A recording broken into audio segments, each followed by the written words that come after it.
público que ama la palabra de Dios, y todos ustedes no se imaginan, como decía mi esposa hace unos minutos, cómo nos ha bendecido, porque verdaderamente ama la palabra de Dios, han sido muy receptivos a la palabra de Dios, y podemos nosotros realmente transmitirle a ustedes el conocimiento y la verdad y la sabiduría que se encuentra en este libro maravilloso que se llama la Biblia.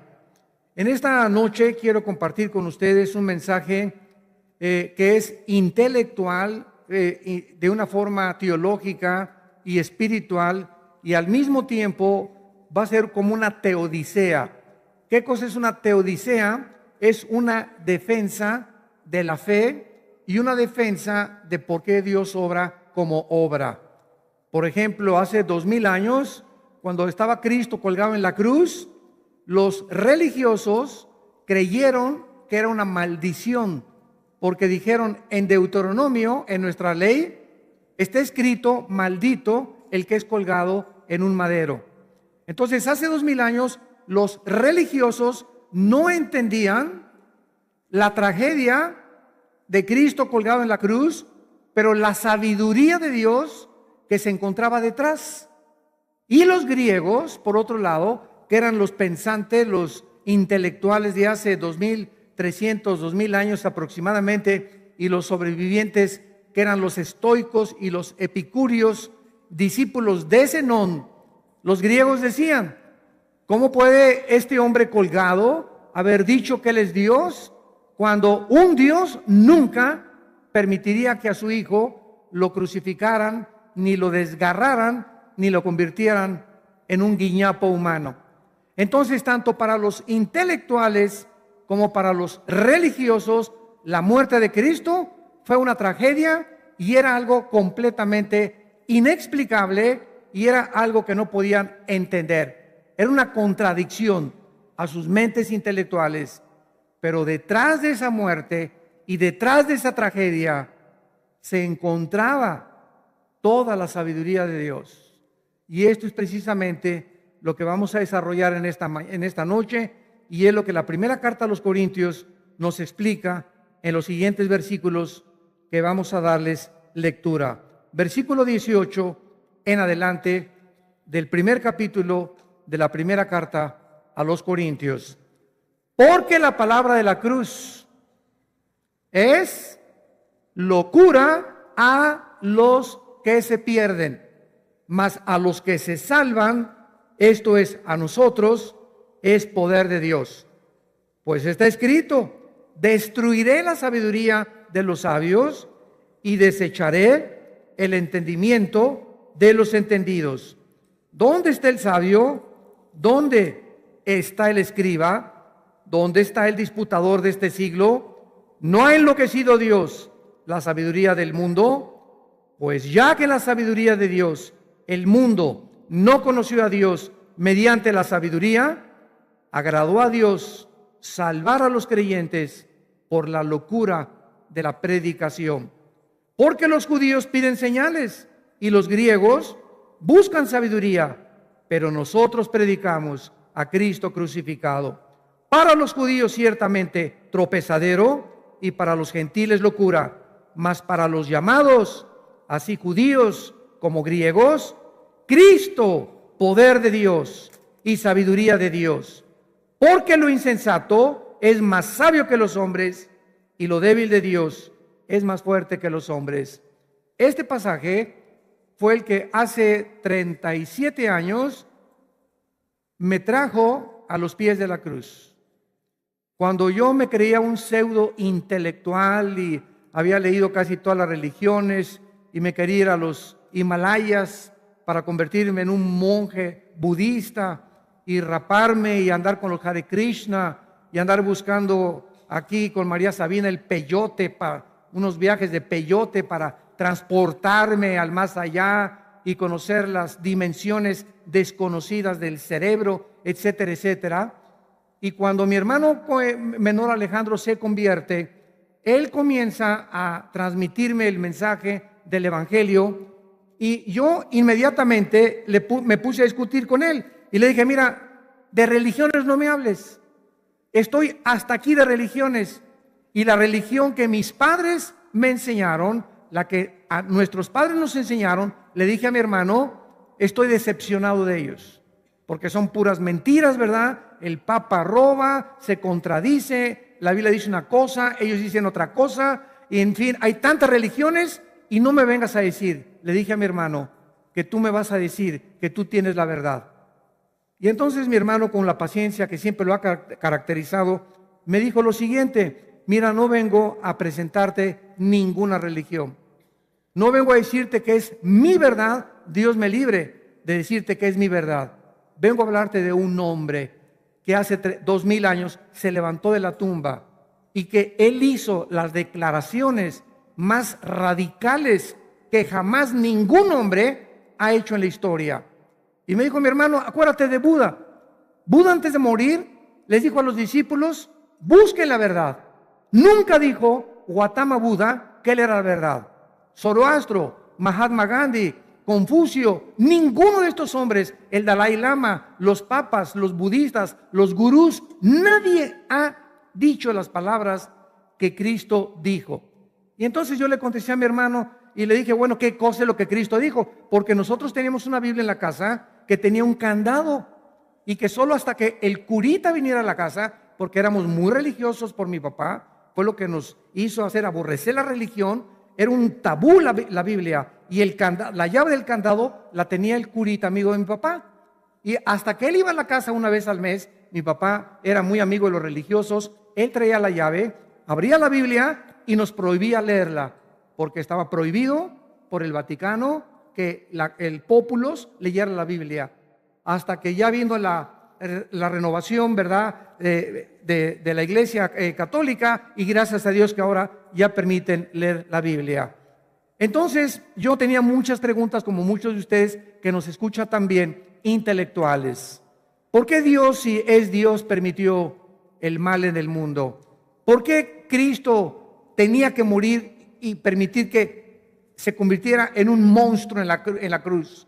Cristo, dice Isaías 52, los últimos versículos, que estaba desfigurado, era un guiñapo humano en la cruz, tenía deshecha la cara de los golpes, todo el cuerpo y los tejidos subcutáneos, con el látigo romano de 2-3 metros, con puntas de hueso y con puntas de hierro que se les enredaba en el torso y en el pecho a los reos. Al jalarle el soldado, arrancaba toditito los tejidos subcutáneos y quedó el pecho y la espalda de Cristo completamente expuestos a la intemperie, bañado en sangre. Y así le hicieron cargar la cruz y le pusieron espinas de casi 2 pulgadas que se dan en la Palestina en la cabeza, le atravesaron las manos y los pies, y ahí en la cruz, las palabras que este hombre menciona, lo que él tenía en su corazón en la cruz, ningún hombre, de acuerdo a un examen psicológico de los mismos psicólogos y estudiantes de la personalidad humana, ningún ser humano bajo esas condiciones de sufrimiento expresó las palabras o pudiera expresar las palabras que él expresó de perdón por sus enemigos, de al último momento decirle a Juan, te encargo a mi mamá, mamá, te quiero decirte que Juan, aunque no es tu hijo, quiero que le llames su hijo, porque estableció la familia espiritual desde la cruz. Y nadie puede decir desde la cruz al ladrón, hoy estarás conmigo en el paraíso, de cierto te digo que estarás conmigo hoy en el paraíso con mi Padre. Entonces, cuando examinamos la vida de Cristo, tenemos que entender algo. Detrás se encuentra la sabiduría de Dios que vamos a desarrollar y explicar en esta mañana. No cabe duda que en nuestro siglo XXI la mayoría de las personas en el mundo entero continúan sin entender la muerte de Cristo, ni la sabiduría de Cristo. Y muchos de ustedes tienen un crucifijo ahí en tu casa colgado y van el domingo a alguna religión y pues se persignan y tienen diferentes ritos y ceremonias sin entender, como dicen, ni papa, lo que se encuentra y el significado de por qué Dios forzado Dios a poder abrir las manos de su Hijo en una cruz y decirnos, los amo. De tal manera amó Dios al mundo que nos dio a su Hijo unigénito. Y tenemos que entender el amor que estaba escondido detrás de esta pasión que parece indescriptible o que parece una contradicción al intelecto humano. Por ejemplo, el Dalai Lama dijo que Jesús había sido un perdedor porque se dejó crucificar y escogió a hombres débiles, incultos y, como decía Cantinflas, desleídos y desletrados. La mayoría de los ateos continúan burlándose de la muerte de Cristo y consideran solamente, al igual que muchos comunistas, fue un simple revolucionario. Yo recuerdo cuando yo practiqué el comunismo que yo pensaba lo mismo. No, el cristianismo es un ejemplo del comunismo porque repartían todas las cosas entre ellos. Nada más que cuando ya comencé a estudiar la Biblia, descubrí que dentro del comunismo te la quitan a fuerza y en el cristianismo lo das voluntariamente. Entonces hay una grande diferencia entre el comunismo y el cristianismo. Los intelectuales consideran la muerte de Cristo como una irracionalidad filosófica, dado que Dios, es imposible que haya un Dios, sacrifique a su Hijo. Y los judíos lo consideran una incongruencia porque el Mesías en el cual ellos siguen esperando no podía ser Jesucristo por haberse dejado crucificar en una cruz. Pero lo más triste de la situación es que todos los que se dicen cristianos y continúan ignorando el verdadero significado de la cruz es porque no han estudiado o se conforman simplemente el domingo venir a un servicio de 1 o 2 horas, comerse una torta cubana, una torta de milanesa con el mensaje que se les da y creen que les va a durar durante toda la semana. Inclusive artistas como Madonna, que le gustan a Madonna traer crucifijos colgando en sus vestidos. Y una vez en Nueva York le preguntaron a Madonna: oye, ¿tú eres muy cristiana? ¿O por qué te gusta traer crucifijos en el vestido?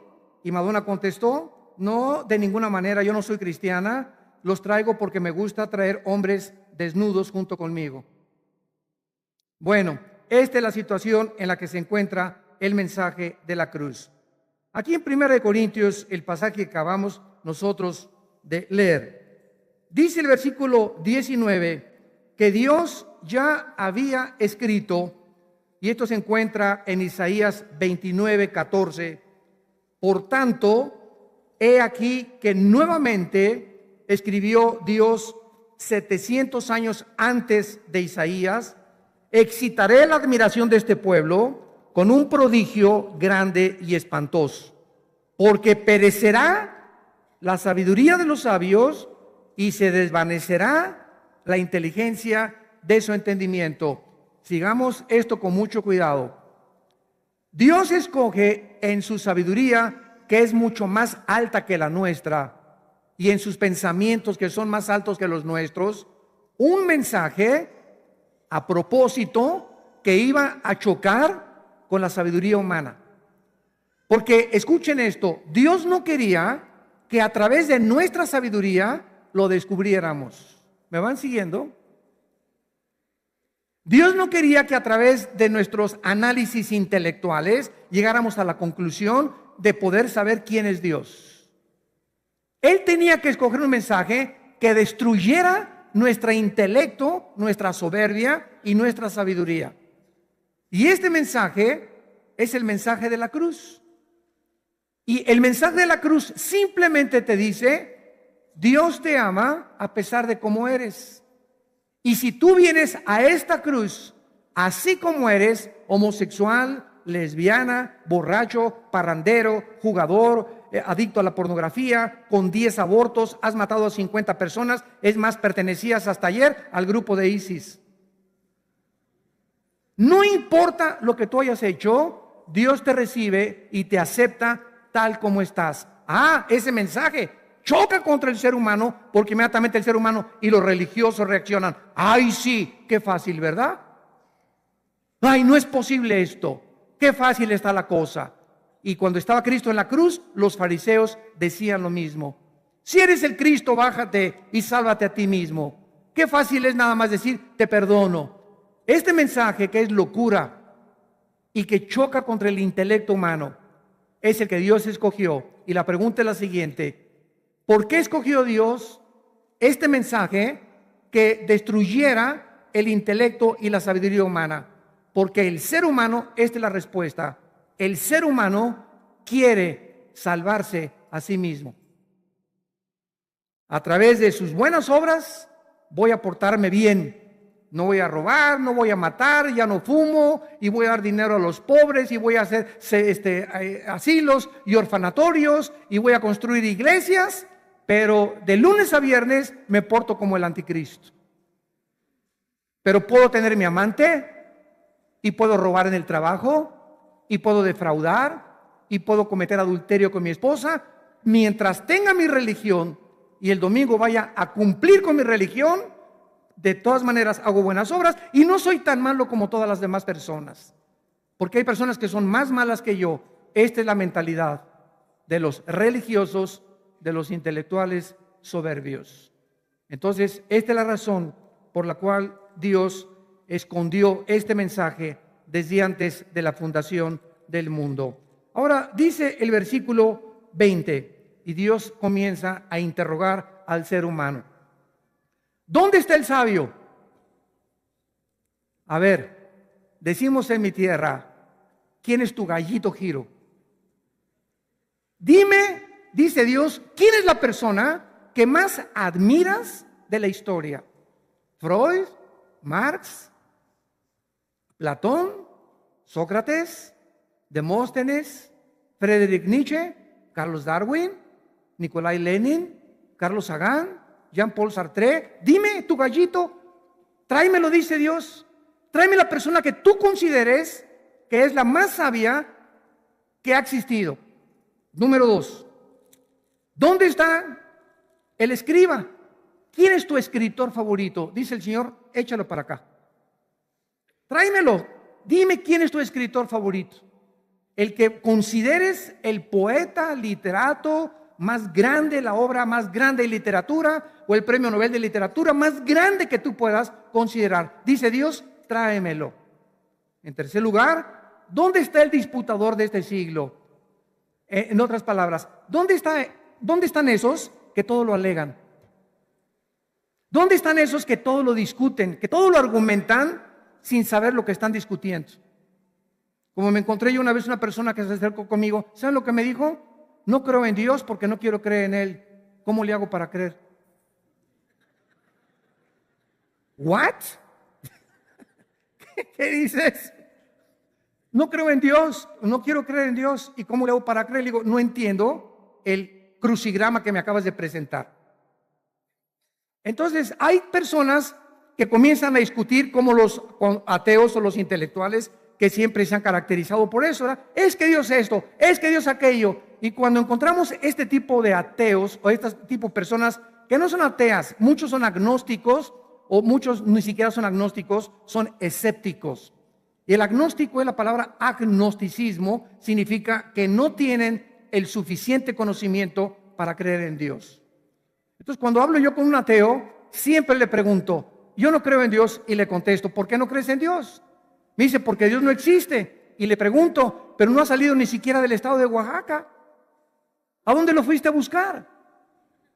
Porque me dice que no existe. Fíjate la línea de lógica que me estás presentando. Si yo te digo, en la bahía de Huatulco no existe el pez martillo, es porque ya me metí con un equipo de buzo y ya examiné toda la bahía de Acapulco y ya de Huatulco y ya comprobé que el pez martillo no existe en la bahía de Huatulco. Pero si yo te digo, el pez martillo no existe en la bahía de Huatulco y tú me contestas, ¿ya buceaste e investigaste toda la bahía?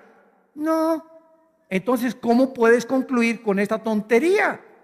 Y yo le pregunto al ateo, un ateo que dice que no cree en Dios o que Dios no existe, fíjense lo que significa. Significa que esa persona está diciendo que es omnisciente, que tiene todo el conocimiento del universo y que ya buscó por todos lados, en la China, en Marte, en el universo, etcétera, etcétera, pero como la limitación del planeta Tierra y ni siquiera salió de Oaxaca o de algún estado, le llega a concluir que no existe Dios, está argumentando, y yo siempre he dicho, marihuanadas,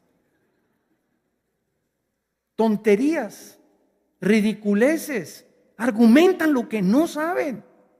Siempre una de las armas más favoritas que los cristianos tenemos para demostrar la existencia de Dios es las evidencias de la Biblia.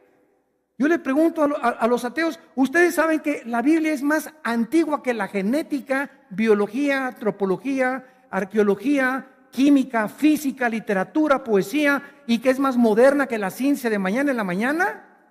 ¿Por qué te metes a alegar lo que ni siquiera has descubierto? ¿Cuántos libros has leído? ¿Qué conclusiones te han hecho llegar a que decir no existe Dios? ¡Qué soberbio eras! ¿Cómo es posible? Y esto es lo que dice Dios. ¿Dónde están esos que alegan todo y que argumentan todo? Vengan, ¿quieren realmente tener sabiduría? Se las voy a explicar, dice Dios. Y finalmente, dice el versículo 20, no ha enloquecido Dios la sabiduría del mundo, y esta es la razón por la cual Sócrates dice una cosa, Sartre dice otra cosa, el hinduismo dice una cosa, la cienciología dice otra cosa, la dianética dice otra cosa, el budismo dice otra cosa, y todos los filósofos y los sistemas de ideología filosóficos del mundo tienen diferentes percepciones y ninguno ha concluido a decirnos qué es la verdad. Escucha lo que te acabo de decir. Ve a cualquier facultad de filosofía del mundo y pregúntale al maestro más grande de filosofía que tú tengas, ¿me puede usted, señor, definir qué es la verdad?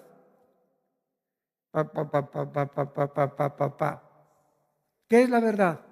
Bueno, hay muchas verdades, espéreme tantito. Si usted me dice que hay muchas verdades, entonces usted me está contestando que no hay una verdad absoluta. Y si no hay una verdad absoluta, que siempre sea verdad desde el principio y que rija el universo y que no cambie, entonces usted es una persona relativista.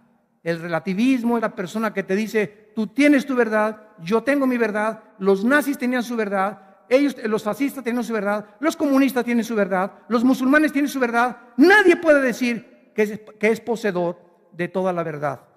¿De veras? Entonces no hay verdades absolutas. ¿Y saben por qué la gente es así? Porque la Biblia es el único libro de los billones de volúmenes de literatura que existen, el único que posee verdades absolutas. El único libro que contiene verdades absolutas. Y la verdad que fue hace 40, 50, 2000 años o 2800 años, en la Biblia permanece incolume, permanece inconmovible, permanece constante, permanente, en un mensaje integrado en la que hace que el mundo se hinque ante la sabiduría de Dios. Les voy a dar solamente dos ejemplos de lo que es el relativismo en la ciencia o en la pseudociencia. En 1946-47 había un oceanógrafo francés llamado Jacques Cousteau, uno de los más grandes expertos en la oceanografía. Y Jacques Cousteau metió un aparato al mar y concluyó en su bitácora: las langostas y las ostras y dentro del mar no se transmite el sonido. Y así concluyó, y comenzaron los libros de oceanografía científicos, yo les llamo pseudocientíficos, a asegurar que dentro del mar no se transmitía el sonido. Pasaron como 10 años después, 1954-55, cuando otro oceanógrafo, con un aparato mucho más sofisticado y desarrollado, descubrió que hasta las mismas langostas y hasta las conchas de las ostras transmiten ruidos. Desde luego no se pueden identificar. Entonces, lo que era verdad 10 años antes, los descubrimientos nuevos contradicen que no es verdad, y la verdad que se consideraba científica deja de ser científica por una verdad superior. Otro ejemplo, hasta el año 2000, Plutón, el planeta, se consideraba un planeta. Y a principios de este siglo, los astrónomos comenzaron a decir que Plutón no llenaba los requisitos para ser un planeta, y lo sacaron de los libros de astronomía. Lo que era verdad hace 15 años, 20 años, ahora ya no es verdad. ¿Se dan cuenta? Las verdades de la ciencia son relativas. están sujetas a cambios hasta que otra verdad superior venga y desmienta que se equivocaron. ¿Cuál es la mentira más grande de la ciencia actualmente? De la ciencia atea, que venimos del chango, que somos el producto de una evolución y de un evolucionismo, de un progreso, de una selección natural de las especies, y que todo comenzó con una célula. Señor astrónomo, señor genetista, señor biólogo que me escuchas, te quiero recordar que hasta este momento, desde que salió la publicación del libro de Carlos Darwin, El origen de las especies, hasta el siglo XXI, no ha habido una demostración científica de un cambio de una especie a otra especie. No ha habido una sola demostración. No contiene ni una verdad científica la famosa teoría de la evolución. Pero, damas y caballeros, ¿cómo la están enseñando en las escuelas? Como si fuera verdad. Y a nuestros hijos les enseñan que somos el resultado de un proceso evolutivo o de una selección natural. Y que los dinosaurios se cambiaron a camellos, los camellos a perros, los perros a gatos, los gatos a lagartos, los cocodrilos se convirtieron en rinocerontes. Y la biología desmiente la evolución. La genética desmiente la evolución y las leyes de la física desmienten la evolución. O sea, las mismas leyes que gobiernan la biología nos dicen que los aminoácidos, que son como los ladrillos de la vida, impiden y siempre impedirán la evolución. La primera y la segunda ley de la termodinámica desmienten y contradicen la teoría de la evolución. Las leyes de la genética te dicen que el esperma de un chango produce changos, el esperma de un perro, perros, el de una vaca, vacas, el de un camello, camellos. Jamás el código genético hereditario, el ácido desoxirribonucleico, el famoso ADN, jamás se puede mezclar con otra especie, porque esa mutación podría comprobar la teoría de la evolución. Y no existe una sola prueba de un cambio, de una mutación, de una especie a otra especie. ¿Por qué se sigue? Escúchenme, ¿por qué se sigue enseñando como una verdad? Porque no quieren creer la palabra de Dios. Porque la otra alternativa a la evolución es la creación bíblica. Y cuando venimos a la creación bíblica, no es que la Biblia es un libro religioso. Y si creo en la Biblia, yo no soy religioso, soy ateo. Y me va a costar mi orgullo y mis convicciones. Y voy a caer en ridículo ante la Academia Científica Internacional de que de repente ahora me reconozco que estoy equivocado. No les conviene venir a las evidencias científicas de la Biblia. La Biblia hace 4.500 años describió en el primer capítulo del Génesis que Dios dijo lo primero, sea la luz. Y después separó Dios el agua, la atmósfera de los mares. Y después vinieron las flores y las plantas.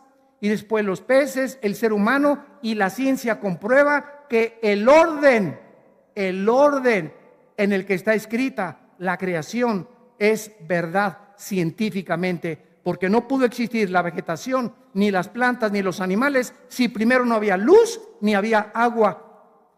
¿Quién le reveló a Moisés hace 5,000 años el orden perfecto de la creación? La Biblia dice que el ser humano fue creado del polvo de la tierra, y la química comprueba que los 4 gases que tiene la tierra, nitrógeno, oxígeno, y los otros 2 gases y los 19 elementos químicos, flúor, azufre, hierro, potasio, magnesio, que contiene la tierra, son los 19 elementos químicos del cuerpo humano y los 4 gases del cuerpo humano, tal como la Biblia lo dice.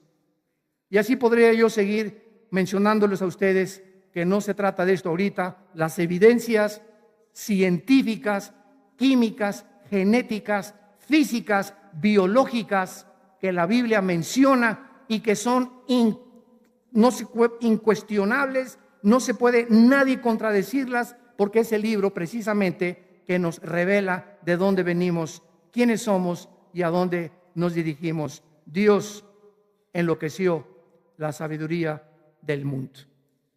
Y lo podemos ver a nuestro alrededor. A continuación, dice el versículo 21, porque ya que en la sabiduría de Dios.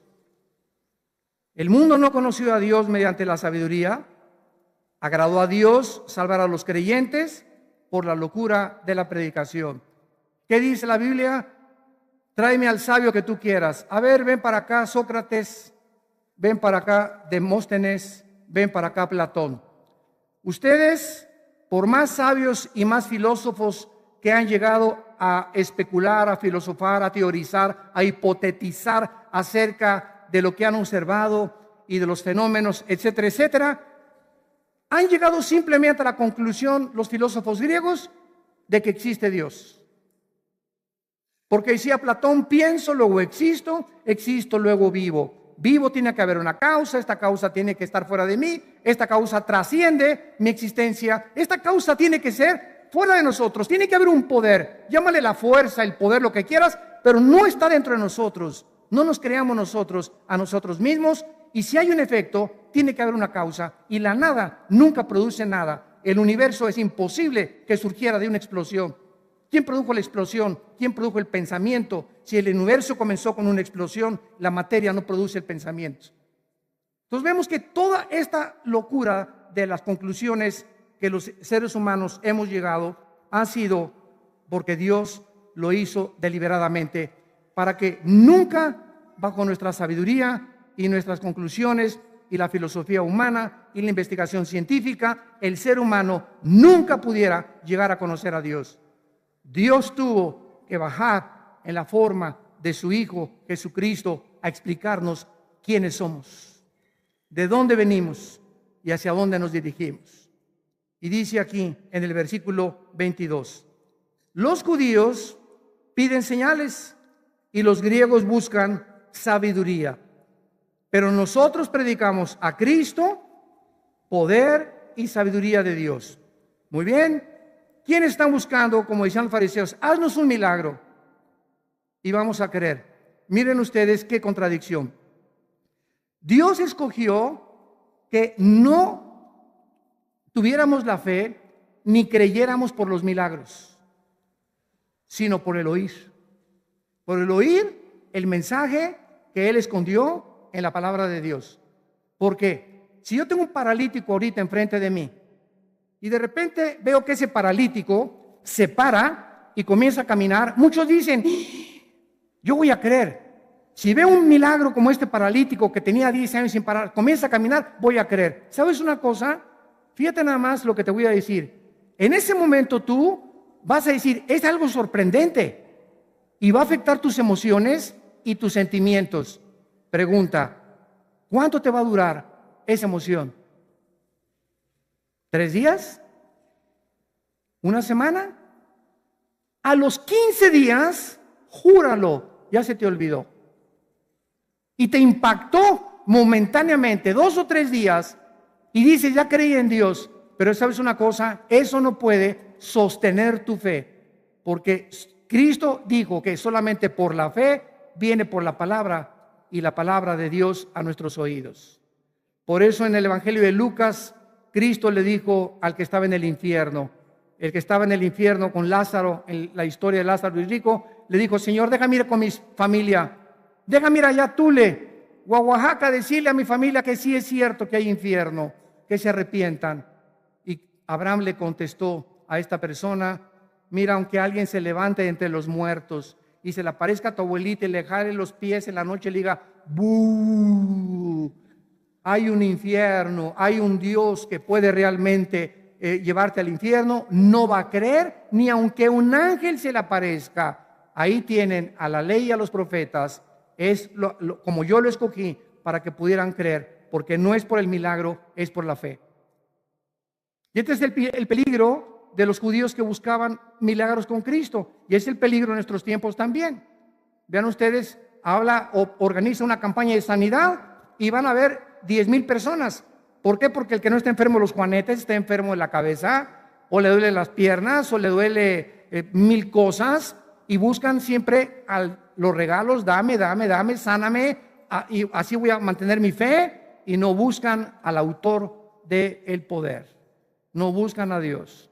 Qué triste es cuando nosotros caemos en estas circunstancias, Ahora veamos de qué manera la cruz confundió y destruyó la sabiduría humana. Número 1, el mensaje de la cruz en la Biblia anuncia la muerte de Cristo como la única, qué radical, como la única solución al problema del pecado humano. Hace algún tiempo mi esposa me acompañó en un programa, no sé si ustedes se acordarán, de un comentarista, Nino Canún. Bueno, este hombre hizo un programa que se llamó Los Fantasmas, lo pueden buscar ustedes en YouTube o en Internet. Y entonces me invitó y se llamaba el programa ¿Usted qué opina? Y entonces él reunió a un rabino, reunió a un budista, reunió a un brujo de Catemaco, Veracruz, tu tierra, reunió a otra persona, era un hindú, y a mí con la Biblia. Al segundo día, a mí siempre me tocó el brujo junto a mí. Hicimos como un círculo y estábamos tratando de interpretar si los fantasmas existían o qué decían las religiones del más allá. Al segundo día, este hombre me dijo: te prohíbo que vengas con la Biblia, Armando. Y le dije: ¿sabes una cosa? Tu programa se llama ¿Usted qué opina? Y yo quiero decirte, no vengo a dar mi opinión, respétame, vengo a decir lo que opina la Biblia. Entonces, en el último día, duró 5 días este foro. En el quinto día, y así aparecen los videos, el brujo ponía los ojos en blanco. Y cada vez que abría yo la Biblia, así se ve en la televisión, comenzaba a sudar y comenzaba a hacer así los ojos para acá y para allá. Pero es impresionante de qué forma la afectaba cuando yo leía la Biblia. Y cuando terminó el foro el quinto día, teníamos que dar una conclusión.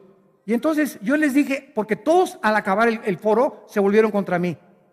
Me echaron un montón, todos de repente se juntaron todos, porque me decían que yo era un radical, que era el cristianismo el único sistema de pensamiento que es intolerante, porque reclamamos que hay una sola verdad, un solo camino a Dios y un solo Salvador. Y ellos decían que todas las religiones tenían algo bueno y que todos podían salvar.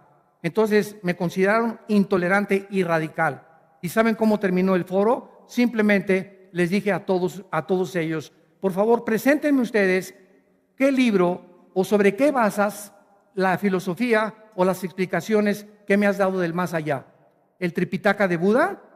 ¿El Corán de los musulmanes? ¿El libro de los hindúes? ¿El libro de Confucio? Díganme ustedes qué libro es mayor que la Biblia. Y se hizo un silencio sepulcral. Nadie se atrevió a decirme: tengo un libro mayor que la Biblia, porque me lo hubiera ido yo como tanque de guerra. Y se quedaron callados todos. Y hasta este hombre, Nino Canún, ¿verdad?, se quedó así como espantado. Al acabar el programa me dijo: ay, es que pues yo no había considerado que tenía tantas evidencias la Biblia y tantas cosas y tanta información científica y química y genética, etcétera, etcétera. Y le dije: esta es la razón por la cual el mundo vive en la ignorancia en que vive, porque argumentan y hablan lo que ni siquiera conocen ni discuten. No, que la Biblia es un libro de hombres y que fue hecho por hombres y que tiene leyendas. Ay, ¿a poco crees en Adán y Eva? Pues ¿a poco crees que vienes del chango? Dios mío santo, como en una universidad hace algún tiempo me invitaron a dar una conferencia, eran como 600 alumnos, y el maestro, que era ateo, me quiso ridiculizar en la universidad. Y me dice: esto fue muy deshonesto, porque cuando te invitan a un programa, ¿verdad?, y te comienzan a atacar, yo les digo a los comentaristas: ¿me invitaste para dar mi opinión o para agredirme? Creo que no es honesto y necesitas escuchar lo que yo te puedo compartir. Entonces, este maestro, antes de que compartiera el mensaje, se voltea y me dice, enfrente a los alumnos: ¿ustedes de esos cristianitos que creen que venimos de una pareja? Y le dije: claro que sí. Y me dice: ay, jajaja, qué chistoso, ¿verdad? Son cuentos de hadas. Y yo le dije: ¿y ustedes de esos que creen que venimos de chita? Y me dice: ¿a qué se refiere? Y le digo: ¿usted es de esos que cree que por un accidente en la naturaleza nació un chango con órganos reproductores masculinos?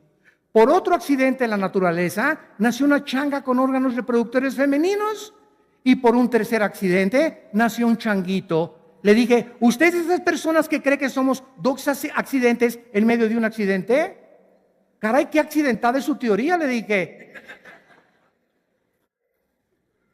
Y pues ya, verdad, no quise, ya no tenemos tiempo. Comencé ya a desarrollar las evidencias científicas, no hipotéticas ni filosóficas, las evidencias científicas de la Biblia, comprobadas por las leyes de la física, de la genética, de la biología, etcétera, etcétera. Y los estudiantes, pobrecitos en las escuelas, que nada más les dan una cara de la moneda, nada más el águila, y nada más el águila, y nada más el águila. Venimos del chango, venimos del chango, venimos del chango, y nunca, por deshonestos intelectualmente, les permiten darles la otra opción de la creación bíblica. Qué tristeza en los medios de educación en el mundo entero a nivel universitario, que no les dan la oportunidad a los alumnos de conocer las evidencias científicas de la creación de la palabra de Dios. En segundo lugar, la cruz destruye la sabiduría porque la cruz manifiesta la humildad de Dios. La cruz manifiesta la humildad de Dios. El creador de los cielos y la tierra baja a este mundo a nacer en un pesebre. En un pesebre, rodeado de vacas. Ni anestesiólogos, ni enfermeras, ni médicos, ni el Shah de Irán, ni príncipes. No había nadie cuando María, la madre de Jesucristo, encuentra para nacer. Todas las posadas en aquel tiempo, las casas de huéspedes y los hoteles, estamos cerrados. Usted viene con un burro, se ven muy pobres. Aquí no hay chance de poder darles posada. El único lugar que encontraron fue un pesebre. Este hombre, el creador del universo, creador de las hormigas, de los insectos, de las galaxias, del poder, el que te sostiene a ti ahorita y el que me sostiene a mí, se hinca a lavarnos los pies. Dios se hinca a lavarnos los pies. ¿Y tú te crees algo? ¿Tú te jactas? Qué ridículo la soberbia humana. ¿Te crees todavía el papucho de papuchos? Pirulation. Qué triste es la actitud del ser humano. Somos pobres gusanos, con cerebros de caracol limitados intelectualmente. Y nos creemos que podemos retar a Dios y decirle, bájate, yo hubiera hecho un universo mejor que el tuyo, te equivocaste. Son cuentos sin saber ni siquiera, ni haber investigado las evidencias de la Biblia. En esta condición se encuentra el ser humano. En tercer lugar, porque la cruz destruye la sabiduría humana, como lo hemos venido aseverando. Por causa de la cruz, nos damos cuenta que la sabiduría humana es necedad a los ojos de Dios. A ver, ¿dónde está el científico? ¿Dónde está el sabio? ¿A dónde quieres tú llegar? Ahorita veníamos en la camioneta que nos trajo discutiendo, argumentando, platicando. Yo le decía a un hermano, la limitación de la ciencia, o sea, la ciencia no es enemiga del cristianismo. Tenemos que aclarar eso. La ciencia simplemente es un método que se dedica a observar los fenómenos y tomar nota de lo que alcanza a percibir en tubos de ensayo, con telescopios o medirlos en un laboratorio. Pero la ciencia es limitada, porque la ciencia no nos puede decir cuál es el propósito y el significado de la vida. Estas observaciones trascienden la limitación de la ciencia, porque la ciencia es empírica, o sea, tiene que limitarse a lo que ve, a lo que oye, a lo que huele, a lo que tienta, a los 5 sentidos. Si trasciende los 5 sentidos, la ciencia no tiene respuestas. ¿De dónde venimos? Inventaron una explosión, es un invento, no está probado científicamente. ¿Quiénes somos? Pues quién sabe, venimos de los animales, somos igualitos a la chita de Tarzán. ¿A dónde nos vamos? Pues quién sabe, ¿verdad? La época de Acuario viene, la época de Piscis ya se va y vamos a tratar algún día de poder realmente ser el hombre, el Dios del mundo. Y vamos a solucionar todos los problemas con las Naciones Unidas, con la OTAN y con los médicos y con los científicos, los premios Nobel y los premios internacionales de economía. Y nos encontramos en el siglo XXI en el 2016 a punto de una tercera guerra mundial. Hemos hecho un papel ridículo como administradores del planeta Tierra. Y finalmente, porque la cruz manifiesta el odio del ser humano a la luz. En el capítulo 3 del Evangelio de Juan, encontramos estas palabras en los versículos 19 al 21. Y dice así: el que cree en él, Juan 3, 18 y 19, no es condenado. Pero el que no cree y ha sido condenado porque no ha creído en el nombre del unigénito Hijo de Dios. Y esta es la condenación, que la luz vino al mundo y los hombres amaron más las tinieblas que la luz. Crucifícalo, recházalo. No queremos saber nada de Dios, porque sus obras eran malas. Porque todo aquel que hace lo malo aborrece la luz y no viene a la luz para que sus obras no sean reprendidas.